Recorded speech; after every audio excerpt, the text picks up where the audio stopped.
Welcome to Classic Comedy of Old Time Radio. I'm your host, Ron Eckelbarger. Once again, The Bob Hope Show. This is episode number 510, which originally aired on November 27th, 1951. Here now is Bob Hope with his special guest, Virginia Mayo. The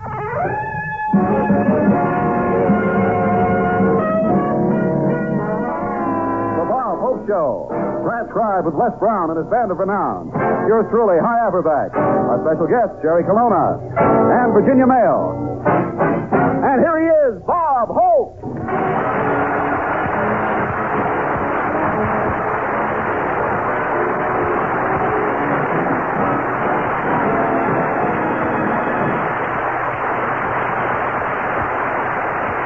Thank you very much. This audience is anxious, What are these, salad relatives? Thank you. Well, we have a nice audience, and I'd like to welcome all the travelers to our little session. Hope you all have a good time here in town, and if any of you want to go to the Paramount Studios and have lunch, see me after the show, and I'll give you Crosby's phone number. No, but the tourists do have fun here in Hollywood, going around seeing everything. The other day, I took one of those sightseeing tours of the movie stars' homes, and I found out I've been living in the wrong house for 2 years.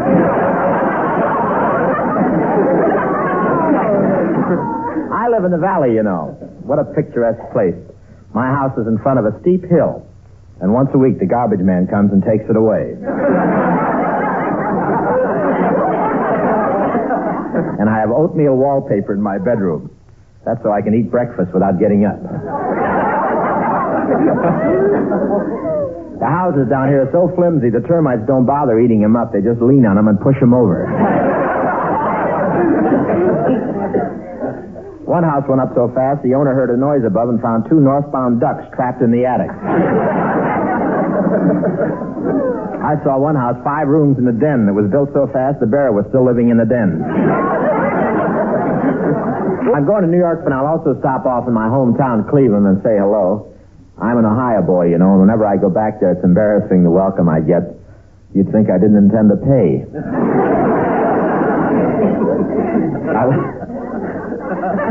I left Ohio in 1925, the year of the stupid parole board. I was the brightest student in Cleveland Reform School. I entered the school a juvenile delinquent, and in 3 years I was teaching it. After reform school, my mother wanted me to go to Ohio State. My father just wanted me to go. But I love it there. Last time I was there, I met my old Cleveland sweetheart, Tondalea. Tondalea and I went to school together, and we were engaged at the age of 7. She raised her hand to leave the room, and I put a washer on it.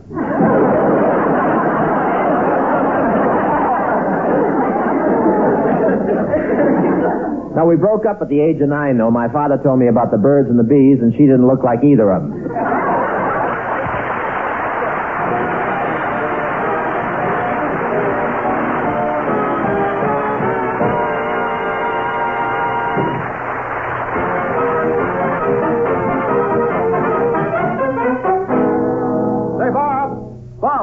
I'm out here in the backyard, Hi. Well, what are you doing out here? Well, I was just watching the construction men working on my house. They're just about finished with the remodeling. Yeah, it looks great, Bob. Yeah, you know, Hi, when a man sees his home in construction with all that lumber and building material and the workmen, it has a deep inner meaning. It really gets you inside. It does something to a man. Well, what, Bob? Bankruptcy.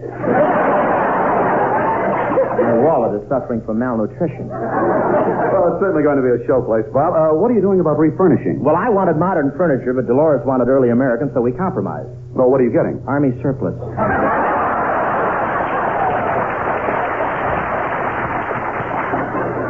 Bob, if you're finished, there's something very serious I want to talk to you about. Serious? Yes, it concerns my career, Bob, and are you back there? Oh, yes, I am.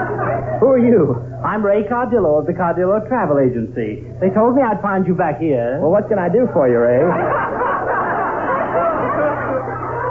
I just want to tell you that all the arrangements are made for your trip to Bel Air, Ohio for the premiere. Oh, good. We've chartered a United Airlines plane. We have a wonderful pilot, and I think we can save you some money on a stewardess. Well, how's that? We're having a uniform made for you right now.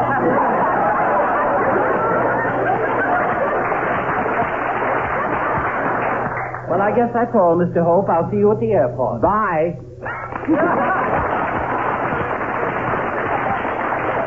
Bob, can I talk to you now? Can it wait, High? Look, I sort of plan to go through this trunk of old papers and burn what I don't need. It can't wait, Bob. It's serious. All right, what is it? Well, you know, on your last television show, I scored a great personal triumph. And I just wanted Hold it. You scored a personal triumph? I love that. Well, I went over much bigger than you did. Well, how do you figure? Well, how many fan letters did you receive after the show? 2,000. How many did you get? 5,000. Well, you can write faster than I can. Come on, High. Help me with these papers. Let's not be silly about this. I'm not being silly, Bob. You don't give my talent a chance. I never get a break. Whenever you do a sketch on the show, am I ever in it? Well, No, I never get a part. You always say, set the scene high. Yeah. Well, I know, but Set the scene high. Set the scene high. Why must I always set the scene? I want to do everything. I'm young and alive. I don't want to go through life just setting the scene. I can't stand it. I can't.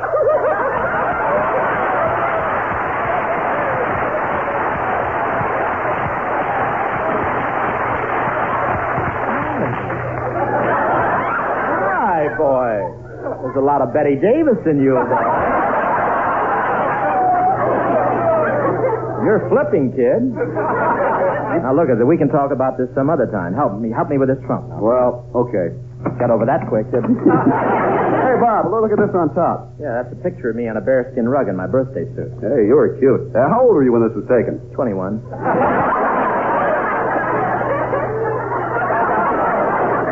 Hey, what's this here, Bob? Oh, that's my old... You? Anybody back there? Hey, Bob, there's a girl out front. Hi, that's not just a girl. That's Virginia Mayo.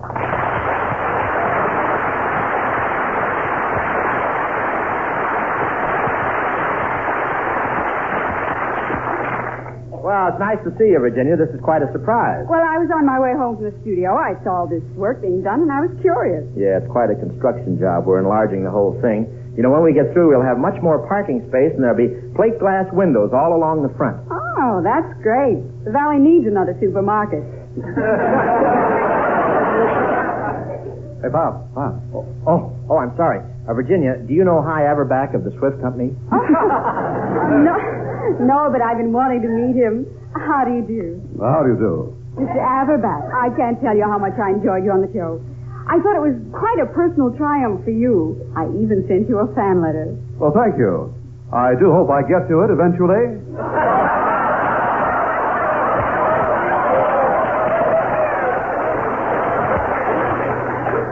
Yes, he's reading the perfume ones first. Virginia, what did you think of me? Oh, were you on the show? Yeah, Baron Leone and I were a tag team.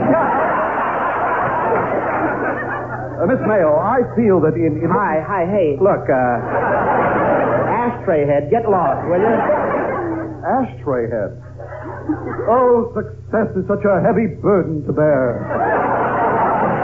Well, Bob, I'll be running along. Oh, no, wait, Virginia, let me show you around the house. Oh, fine. That's going to be my steam room. Oh, Bob, why do you need a steam room? Well, I'm not getting much exercise lately, and I don't want to get flabby and weak and puny, you know, falling apart at the seams. I don't know, Bob. I've always liked you that way. Thank you. Now, Virginia, over there by that clump of trees we're going to... Hey, wait a minute. What's that stuff over there? Oh, that's your new furniture. Well, how do you know? On my way in, I saw them unloading it from an army truck. Army truck? Surplus? No, Salvation.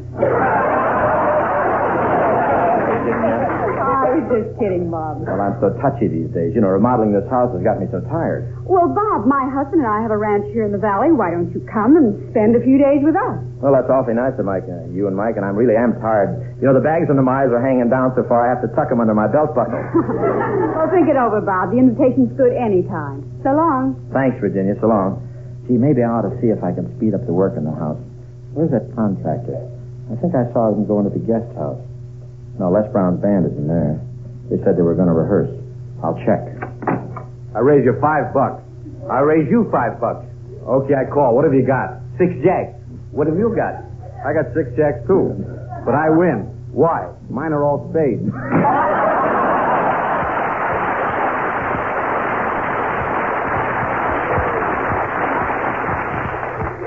That poker game's got to stop. I'll have to talk to Les Brown about it. I better talk to him tomorrow. Today's the day he sends his head to the cleaners.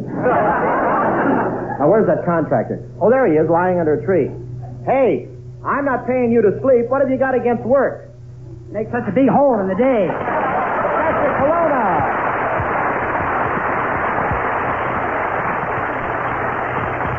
Colonna, the more I see of you, the less I think you know about building. Don't be silly, Hope. I know all the house tricks. House tricks? Fine, house tricks with you.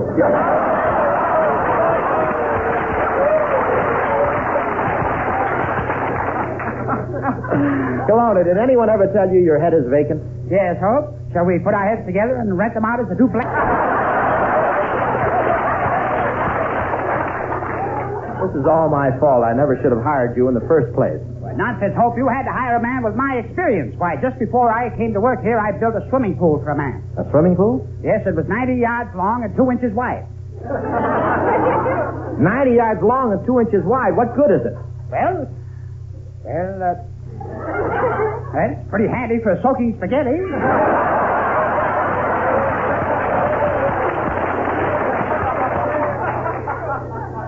That's all, Colonna. If you're not through in a couple of days, you're going to lose this contract. That's gratitude. After I build you the finest house in the valley, and it's the most private, too. What do you mean? Well, people won't be peeking in on you at your house. How come? No windows.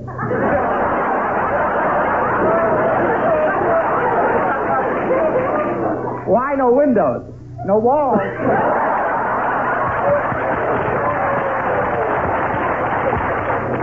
You know, Colonna, you're daft. No, Hope, I'm from California. Daft is from Ohio. That does it. Colonna, you're fired. You can't find me now, Hope. Look behind that tree. What? Who dug that big hole in the ground? I did, Hope. I think I've discovered oil on your property. Don't be crazy. Well, I've got the drill almost all the way down now. We'll hit a gusher and we'll be filthy rich. I'm ready. Down deep now, Hope. 2,000 feet. Now I'm 3,000 feet down. And stay out of here! Colonna, who was that? What do you know? John L. Lewis.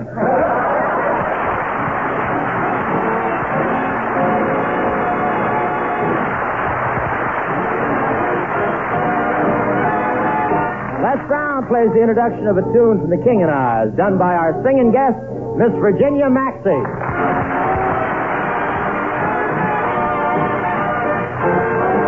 Whenever I feel afraid, I hold my head erect and whistle a happy tune, so no one will suspect I'm afraid. While shivering in my shoes, I strike a careless pose and whistle a happy tune, and no one ever knows I'm afraid.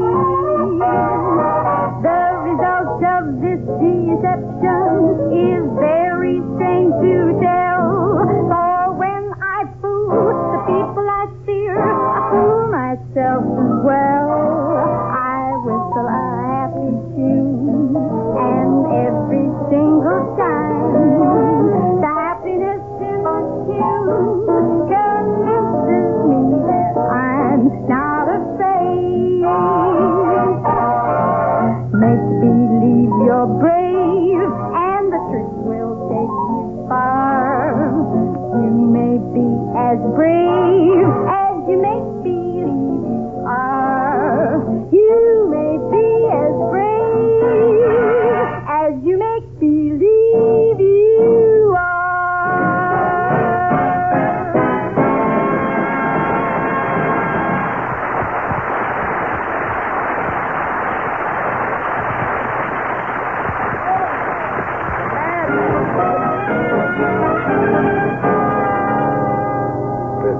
Say hi. Yes, Bob. You know, I've tried, but I can't get any rest around this house. I think I'll accept Virginia Mayo's invitation to go out to her ranch for a couple of days. Now, Bob, before you go, I'd like to settle that matter we were discussing. Do I get bigger parts on the show, or do I have to quit? Quit? Hi, after all I've done for you? How can you talk that way to your Uncle Rob? Don't we have a nice relationship?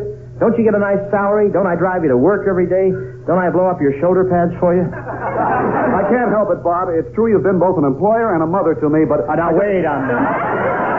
I've got got to go on to bigger things. As a matter of fact, I'm thinking of getting my own radio show. I've already found a writer who's willing to work for me. You have a writer? Yeah, and he's giving me some swell jokes. Listen to this one.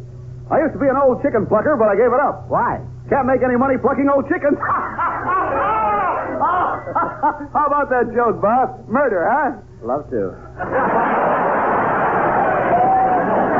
Look, I do what you want. Just don't bother me anymore. I've got to get out to Virginia Mayo's house for some rest. Now, where did I put the keys to my car? I can't find them. Well, maybe when you were looking in that old trunk, you dropped them in there. Oh, yeah. Hi. Help me open this trunk, will you? Okay. I raise you $5. I raise you $5. Okay, I call. What have you got? 5 kings. What have you got? I got 5 kings, too. Well, we do. Keep dealing. The guy who gets the next king wins. Oh,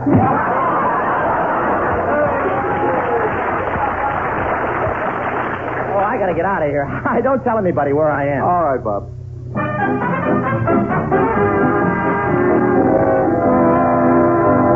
Gee, Virginia, your ranch is just one. Beautiful. Yes, it's a wonderful retreat after a hard day's work at the studio. Well, what are you doing out at Warner's now? Oh, I just finished a picture, and it's fun. I play the part of a girl in burlesque, a stripteaser. That's funny. In my favorite spa, I play a burlesque character, too. Oh, really? Do you use fans or bubbles? Thank you. Well, Virginia, is there anything I can help you with around here? No, Bob. You came out here for a rest, and that's exactly what you're going to do. And, man, do I need it. I'll just get in that easy chair over there and... Hello? Oh, Bob, it's for you. Thank you. Hello? Hello, Hope. Look, Kelowna, I fired you. What do you want? Well, I just...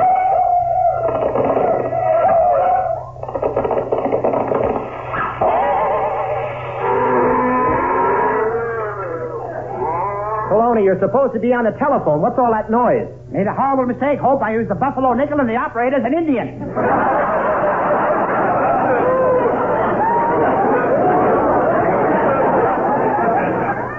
Look, Kelowna, I'm trying to rest. What do you want? Well, I want my job back, Hope. I need the... That's timing, boy. I'm serious about this, this whole thing. I want my job back. The whole thing. Sure you do. Sure you I'm do. sure I want it. You want it that way, too. All right. I really need this job, Hope. I need the money for my wife and 10 children. 10 children? Yes. Henry, Betty, Margaret, Shirley, George, Alice, Fred, Sylvia. Oh, forget about it. What a pest that guy is, Virginia. Tom and Bill.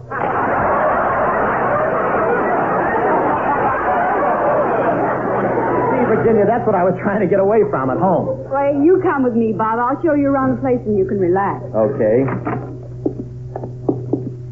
Gee, what a lovely ranch. Oh, this is the hen house. And those hens have really come in handy. They help pay off the taxes on the place. Well, let's look in.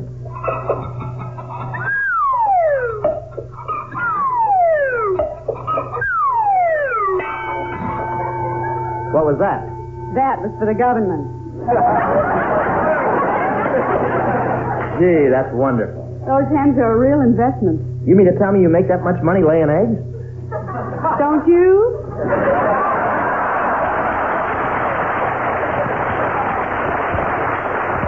You know, maybe I ought to get a ranch and... Mr. Hope. Oh, darn it. What's the matter, Bob? There's that 5-star general that's been following me the last couple of weeks. They told me out at your house I could find you here, Mr. Hope. There's something I'd like to talk to you about. Oh, certainly, General. Do you know Virginia Mayo? Miss Mayo, General Harkin. How do you do? How do you do? I saw you the other day, Miss Mayo. I was visiting your studio, and I watched you do a burlesque number. Ah, did you enjoy it? Well, all I can say is the Army's been drafting the wrong sex. Well, they're not drafting wax yet, eh, General? No, but don't be discouraged. Well, what did you want to see me about, sir? Well, Mr. Hope, this is the 3rd week you haven't done your show at an Army camp, and we're still wondering why. Well, it's impossible this week, General. I'm just too run down. Oh, you wouldn't be that way if you were in the Army. We keep our men trim. Why, we have a new order now for all ranks, from general to private. Every morning we go on a 30-mile hike. Awfully good for everybody. Really? Yes, especially the 2 privates who carry me. General, they carry you? Yes, I broke my horse.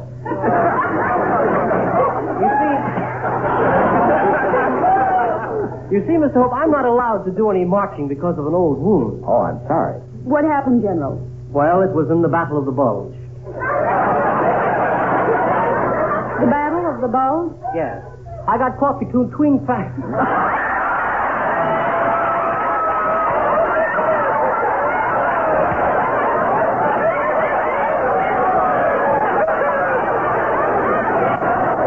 And he hasn't got a mustache. The Battle of the Bulge? That's right, Mr. Hope. I got caught between two fat whacks in an elevator in the Pentagon. Pretty good that way, too. Well, Mr. Hope, what shall I tell them back at the Pentagon about your next appearance at an Army camp? I'm going to do a broadcast at Camp Atterbury, Indiana. Oh, that's dandy. Your type of show does something for the boys. It does? Yes, it gives them the inspiration they need to go overseas.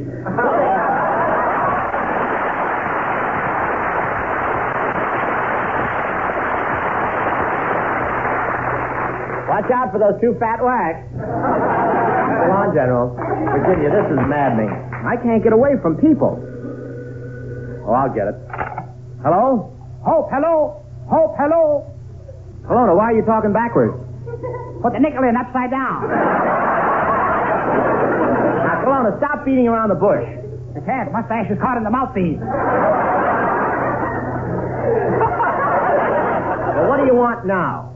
Just wanted to tell you that the work on your house is coming along fine. I fired you. I don't want you to work on the house. I can't leave now, Hope. I have the men working on the fourth floor. The fourth floor? Yeah. There are only 3 floors in the house. There are? Yes.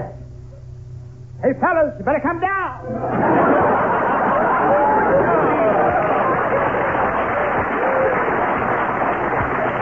Any more of this, Virginia, I'm going to go off my rocker. I've got an idea, Bob. Why don't you go out to the barn? I'll show you the way. Okay, anything for a little rest. Here it is. Say, this barn is nice and quiet. Maybe I'll curl up and try to get some sleep. Well, why don't you, Bob? Nobody will bother you here. Oh, there you are, Bob. I told you to leave me alone. Well, I just came to tell you I'm quitting. I'm getting a screen test. Well, fine, Hi, go get it. Oh, I'm going to do a very gripping scene. It's the one Jane Wyman does in The Blue Veil. Listen. You can't take my baby from me, do you hear? It's my baby, and no one can have it. I won't let you have my baby. It's my baby, do you hear?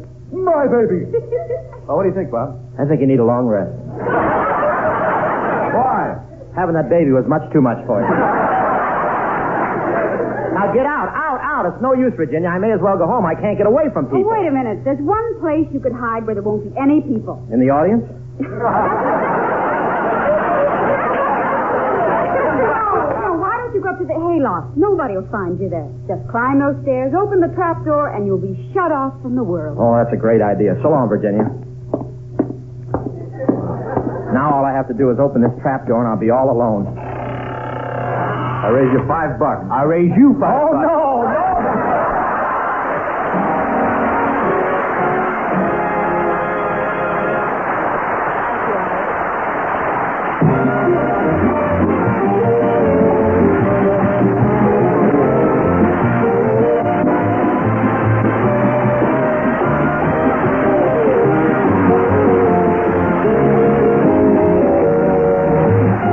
This is the United States Armed Forces Radio and Television Service.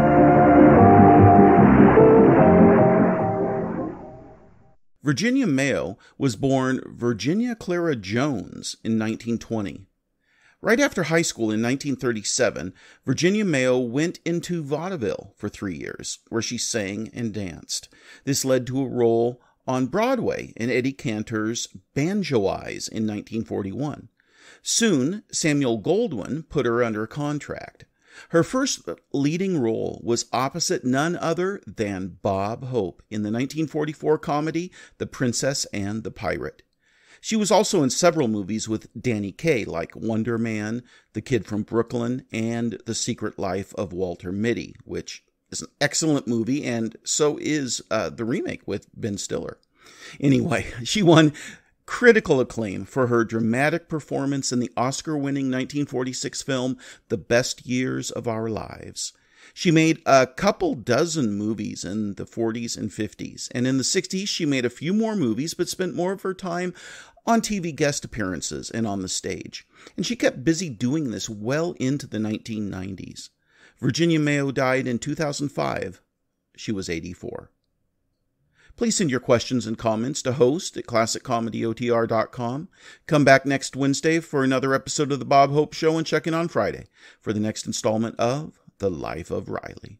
Until we meet again, in the words of C.S. Lewis, courage is not simply one of the virtues, but the form of every virtue at the testing point.